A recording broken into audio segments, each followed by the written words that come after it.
पिछले वीडियो में मैंने आपको ये कहा था कि अगले वीडियो में मैं आपको बताऊंगी कि एक बड़ी खबर जो कि आईएमएफ से रिलेटेड है, जो बीजेपी ने इस तरह का घिनौना ट्वीट किया है। क्या ये सब कुछ आईएमएफ से ध्यान भटकाने के लिए है? आईएमएफ में ऐसा क्या हुआ? तो जरा सुनिए कि आप जानते हैं कि भारत के सभी मित्र देशों ने एक साथ सहमति जताई है कि पाकिस्तान को $1 बिलियन का लोन दिया जाना चाहिए। जी हाँ, ये एक बहुत बड़ी नाकामी हमारे फॉरेन मिनिस्टर के लेवल पर है कि अगर आईएमएफ में हमारे सभी मित्र देश इस तरह की सहमति जता देते हैं, इट इज अ फेलियर। तो ये देखिए, press information bureau government of India की तरफ से जारी की गई प्रेस रिलीज में क्या लिखा गया है, जरा मैं आपको समझाती हूं, बताती हूं। India stand in the IMF. IMF में भारत का क्या स्टैंड है और उनको स्टैंड क्यों लेना पड़ रहा है? वो इसीलिए क्योंकि सारे देश इस बात की रजामंदी कर रहे हैं, सहमति जता रहे हैं, भाई पाकिस्तान को तो ये पूरा लोन दिया जाना चाहिए, फंड कर रहे हैं उसको। ये 9 मई 2025 की प्रेस रिलीज आप सुनिए। इंटरनेशनल मॉनेटरी फंड ने आज रिव्यू किया कि एक्सटेंडेड फंड फैसिलिटी यानी ईएफएफ का जो लेंडिंग प्रोग्राम है, जिससे कि पैसा दिया जाता है कर्ज के तौर पर, वो $1 बिलियन का जो अमाउंट है उसको लेकर एक रिव्यू होना था और हुआ, और ये भी कंसिडर किया जाना था, उसके लेकर भी रिव्यू था कि एक फ्रेश रेजिलियंस और सस्टेनेबिलिटी फैसिलिटी यानी आरएसएफ का लेंडिंग प्रोग्राम यानी $1.3 बिलियन का पाकिस्तान के लिए होना चाहिए या नहीं, इसको लेकर ये रिव्यू था। अब देखिए, as an active and responsible member country, Bharat ये कहता है कि हम क्योंकि एक एक्टिव और एक जिम्मेदार देश है, सदस्य देश है, और इंडिया ने ये कंसर्न उठाया है, जताया है over the efficacy of IMF programmes की आपकी जो आईएमएफ के प्रोग्राम्स है उसकी एफिकेसी कितनी नजर आ रही है, कितना एफिशिएंट वो हो रहा है, उसका क्या असर हो रहा है इन केस ऑफ पाकिस्तान। जब आप पाकिस्तान के बारे में बात करते हैं, जो कि देखा जाए तो पाकिस्तान का पूरा ट्रैक रिकॉर्ड आप देख लीजिए, और यह भी पॉसिबिलिटी है कि वो जो डेट फाइनेंसिंग फंड्स आप दे रहे हैं कर्ज के तौर पर, तो आप उनको दे रहे हैं, लेकिन वो state sponsored cross border terrorism में इस्तेमाल हो रहा है, जिसका खामियाजा भारत भुगतता है। तो इसको आप क्यों नहीं समझ रहे? Pakistan has been a prolonged borrower from the IMF. IMF से लगातार इतने सालों से पाकिस्तान सिर्फ कर्ज पे कर्ज लिए जा रहा है, और इसका खुद का ट्रैक रिकॉर्ड बहुत ही पुअर है उसको चुकाने के मामले में, और इसका ट्रैक रिकॉर्ड इस बारे में भी खराब है कि आईएमएफ की जो टर्म्स एंड कंडीशंस है वो उसको फॉलो करे। उसमें 35 साल हो चुके हैं, 1989 से लेकर अब तक। Pakistan has had disbursements from the IMF in 28 years. 28 साल से पाकिस्तान को पैसा दिया जा रहा है, और पिछले 5 साल अगर देखे जाए 2019 से लेकर अब तक, तो अभी तक 4 आईएमएफ प्रोग्राम्स मिल चुके हैं इनको। Had the previous program succeeded in putting in place, अगर पिछले जो आपने कार्यक्रम, जो आपने प्रोग्राम्स इन लोगों के लिए लॉन्च किए और इनको हेल्प किया, इनको पैसा दिया, वो अगर सक्सेसफुल होते, उनके अंदर कोई सफलता अगर हमें दिखाई देती, और एक हमें अच्छा सा एक मैक्रो इकोनॉमिक पॉलिसी का एनवायरनमेंट पाकिस्तान में नजर आता कि भैया दिखाई देता कि वो जो पैसा दिया जा रहा है उसका असर पाकिस्तान की एनवायरनमेंट में, इकोनॉमिक एनवायरनमेंट में होता हुआ दिखाई दे रहा है, ऐसा अगर होता तो Pakistan would not have approached the fund for yet another bail out program. तो पाकिस्तान को जरूरत नहीं पड़ती एक बार फिर से आईएमएफ को अप्रोच करने की और पैसा मांगने की। उसका कुछ यूज इन्होंने किया होता अपने देश के माहौल को, पूरा फाइनेंशियल एनवायरनमेंट ठीक करने को लेकर, तो इनको यहां पर आकर बार बार हमसे पैसा नहीं मांगना पड़ रहा होता। ये पैसा आखिर लगा खा रहे हैं क्योंकि वो पैसा उस चीज में लग ही नहीं रहा जिस चीज के लिए आप दे रहे हैं, और भारत का ये सख्त कहना है कि ये क्रॉस बॉर्डर टेररिज्म में इस्तेमाल हो रहा है ये पैसा। और इसीलिए भारत ने ये सवाल उठाया कि इस तरह का जो ट्रैक रिकॉर्ड है, इस तरह का जो ट्रैक रिकॉर्ड है, उससे बहुत बड़ा सवाल खड़ा होता है कि जो आप इनको मदद दे रहे हैं उसका इफेक्टिवनेस क्या है, उसका असर, उसका प्रभाव क्या हो रहा है उस देश के ऊपर, और क्या आप ये मॉनिटर भी कर पा रहे हैं कि ये सारी चीजें जो दी जा रही हैं उनका इंप्लीमेंटेशन हो कैसे रहा है, ये जो पैसा आप दे रहे हैं इसका इंप्लीमेंटेशन कैसे हो रहा है। Pakistan military is deeply entrenched interference in economic affairs. हम सब जानते हैं कि पाकिस्तान की जो मिलिट्री है उसका बहुत ज्यादा दखल अंदाजी है वहां के पूरे आर्थिक मामलों में, वहां के इकोनॉमिक अफेयर्स में, और इसकी वजह से सबसे ज्यादा रिस्क ऐसी पॉलिसी स्लिपेजेस और रिवर्सल ऑफ रिफॉर्म्स को होता है कि आप तो मदद करने के हिसाब से दे रहे हैं लेकिन वो जा रहा है आर्मी के पास, और किस रीजन से जा रहा है वो हम सबको पता है। Even when a civilian government is in power now, even वहां पर जब एक सिविलियन गवर्नमेंट पावर में है, एक डेमोक्रेटिक गवर्नमेंट आप बोल सकते हैं जो चुनकर आई है सरकार, सेना का राज नहीं है कहने को, लेकिन वहां पर जो है चुनी हुई सरकार है, the army continues to play an outsized role in domestic politics. वहां की घरेलू जो राजनीति है उसमें वहां की आर्मी का बहुत बड़ा योगदान रहता है और उसमें बहुत अंदर तक दखलंदाजी रहती है। And x tends it's tentacles deep into the economy, और उसके जो पूरे जो जितने भी उसके हाथ पैर है ना वो सबके सब पूरे उस अर्थव्यवस्था में घुसे हुए हैं, वहां की अर्थव्यवस्था में पूरी तरह से घुसे हुए हैं। यहां तक कि 2021 की यूएन रिपोर्ट ने यह डिस्क्राइब किया था कि military linked businesses as the largest conglomerate in Pakistan. जो मिलिट्री के साथ लिंक किए हुए बिजनेसेस हैं वो वहां पे सबसे बड़े बिजनेस हैं।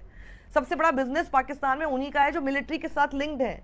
The situation has not changed for the better. तो बेहतर के लिए तो सिचुएशन वहां की चेंज होती हमें दिखाई नहीं दे रही है, बल्कि हम तो ये देख रहे हैं कि पाकिस्तान आर्मी जो है वो ज्यादा रोल वहां पर, लीडिंग रोल वहां पर प्ले कर रही है in the special investment facility council of Pakistan. उसका तो रोल और भी ज्यादा लीडर वाला हो गया है। तो India flagged the Pakistan chapter of the IMF report on evaluation of prolonged use of IMF. तो रिपोर्ट में, और इस रिपोर्ट में ये मेंशन किया गया कि एक वाइड स्प्रेड परसेप्शन है, लोगों का मानना है, हम सबका ये मानना है कि वहां की जो आर्मी है उसका एक इंपॉर्टेंट रोल है to play in the IMF lending to Pakistan. जो वहां पर पाकिस्तान को जो लेंड किया जाता पैसा है उसमें मिलिट्री, और इसकी वजह से जो बेल आउट्स दे रहे हैं यहाँ, पाकिस्तान का जो डेट बर्डन है वो ऑलरेडी इतना सारा, इतना हाई है, ऑलरेडी कर्ज में डूबे हुए हैं, पैसा अपना चुका नहीं पा रहे हैं, which paradoxically makes it a too big to fail debtor for the IMF. इतना बड़ा उनके ऊपर ऑलरेडी जो कर्ज है, इतना हाई डेट है कि उसमें तो उनको बेसिकली कभी फेल होना ही नहीं चाहिए अपना पैसा चुकाने को लेकर, लेकिन यहां पर वो और उल्टा पैसा मांग रहे हैं।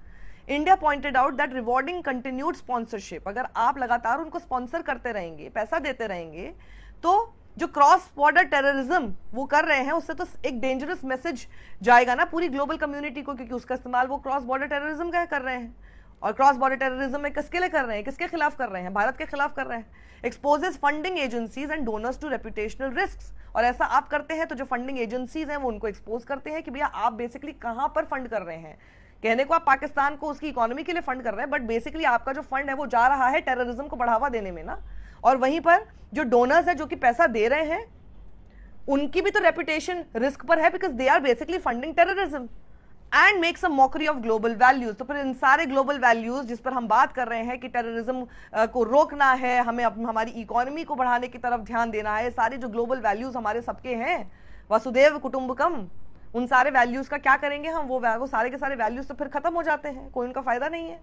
While the concern that fungible inflows from international financial institutes like IMF could be misused for military and state-sponsored cross-border terrorist purposes resonated with several member countries, the IMF response is circumscribed by procedural and technical formalities. हम ये देख रहे हैं कि हमारे concern ये है कि जितना भी इंटरनेशनल फाइनेंशियल इंस्टीट्यूशंस जैसे कि आईएमएफ हो गया, यहाँ से जो भी पैसे का इनफ्लो आ रहा है उसका इस्तेमाल मिलिट्री और स्टेट स्पॉन्सर टेररिज्म और क्रॉस बॉर्डर टेररिज्म में किया जा रहा है। वो कई सारी सेवरल मेंबर कंट्रीज हैं जिनको ये बात समझ में आ रही है, जिनके साथ ये बात रेजोनेट कर रही है। जो आईएमएफ का रिस्पॉन्स है वो लेकिन प्रोसीजर हमारा ये है, टेक्निकल फॉर्मेलिटी हमारी ये है, उसी ढर्रे पे काम कर रहा है without even thinking that where that fund is being utilized. This is a serious gap. ये एक बहुत बड़ा गैप है और बहुत गंभीर गैप है जो कि ये हाईलाइट करता है कि अभी अर्जेंट नीड है इस बात को सुनिश्चित करने की कि जो मॉरल वैल्यूज हैं आर गिवन अप्रोप्रिएट कंसिडरेशन, उसके बारे में सही तरीके से सोचना होगा। In the procedures followed by global financial institution, जब ग्लोबल फाइनेंशियल इंस्टीट्यूशंस पैसा दे रहे हैं तो उनको ये मॉरल वैल्यूज के बारे में भी सोचना पड़ेगा कि वो जो पैसा आप किसी को दे रहे हैं वो कहां इस्तेमाल कर रहे हैं, नहीं अंधाधुंध बस आपने पैसा दे दिया। The IMF took note of India's statements and its abstention from the vote. और भारत ने वोट से abstain किया है और IMF ने इस बात का नोट ले लिया है, लेकिन सिर्फ नोट लिया क्योंकि हुआ कुछ नहीं, सब रजामंद हो चुके हैं। अब मैं आपको एक और इसमें एक अहम जानकारी देती हूं। अगर अमेरिका चाहता तो भारत की मदद हो सकती थी। अगर वो चाहते, अगर ट्रंप चाहते तो IMF से लोन रुकवा सकते थे, क्योंकि आईएमएफ में 16% वोट शेयर अमेरिका के पास है। ये देखिए मैं आपको पूरा दिखा रही हूं। लार्जेस्ट शेयर होल्डर कौन है, यूएस है। देखिए वोटिंग पावर कितनी है। As the largest financial contributor US has the largest voting share in the IMF, giving it a substantial say in decision making. तो डिसीजन मेकिंग में एक बहुत बड़ा वर्ड अमेरिका का होता है, लेकिन वो उस तरह का वर्ड क्यों नहीं आया? वीटो पावर, यूएस के पास वीटो पावर है over certain major proposals within the IMF, as 85% of votes are required for a motion to pass. Executive board में US has a representative on the executive board which is responsible for the day-to-day operations of the IMF. कितना important US है basically IMF के लिए, ये मैं आपको समझाने की कोशिश कर रही हूँ। And had it wanted, this could have been stopped and India could have been helped. और देखिए फिर ऐसे में पाकिस्तान को बोलने का मौका मिल गया। शहबाज शरीफ बोलते हुए पाए गए, बहुत ही संतुष्ट दिखाई दिए कि $1 बिलियन भैया पैसा मिल गया, बताइए इनको IMF से, और फिर कह रहे हैं कि ये इंडिया के हाई हैंडेड टैक्टिक्स का फेलियर है। और इस बीच में हो सकता है कि कुछ आपके पास इस तरह की का प्रोपेगेंडा फैलाया जाए कि भारत को तो नो में वोट करना चाहिए था, एब्सटेन क्यों किया। तो मैं आपको ये ज़रा क्लैरिफाई कर दूं कि IMF का जो जिस तरह का प्रोसीजर है UN की तरह नहीं है। वो IMF का जो प्रोसीजर है वो बेसिकली कंसेंसस के हिसाब से काम करता है, और उसमें या तो आप फेवर में वोट कर सकते हैं या फिर आप एब्सटेन कर सकते हैं। देयर इज नो प्रोविजन, कोई प्रोविजन नहीं है कि आप नो में वोट करें। तो इसीलिए भारत ने एब्सटेन किया, भारत ने अपना ग्राउंड रखा और एब्सटेन किया। लेकिन इस पूरी जो ये सब कुछ हुआ है IMF में, वहां से ध्यान हटाने के लिए सब चीजें करी मत कीजिए। ये भारत की बात है और ये जवाब मिलना चाहिए कि फॉरेन मिनिस्टर के तौर पर एस जयशंकर इतना बड़ा फेलियर क्यों हुए हैं। और ऐसा नहीं है कि इनको पता नहीं है। देखिए अरविंद गुणसेकर लिखते हैं कि US secretary of state speaks with Pakistan army chief Asif Munir and not with Pakistan PM। वो पाकिस्तान के प्रधानमंत्री से बात नहीं कर रहे हैं, वो बेसिकली आर्मी के चीफ आसिम मुनीर से बात कर रहे हैं। तो एंटायर वर्ल्ड, पूरा का पूरा जो ग्लोब है, वर्ल्ड ये बात जानता है कि बेसिकली पाकिस्तान को चला कौन रहा है। कम से कम अब तो पॉलिटिकल लीडरशिप जो है पाकिस्तान की, उसको कम से कम खड़ा होना चाहिए, एक स्टैंड लेना चाहिए। और फर्दर एस्केलेशन जो है वो और भी ज़्यादा घातक होगी पाकिस्तान के लोगों के लिए। ये बात उनको थोड़ी तो समझनी चाहिए, पॉलिटिकल लीडरशिप को ये कॉल लेनी चाहिए।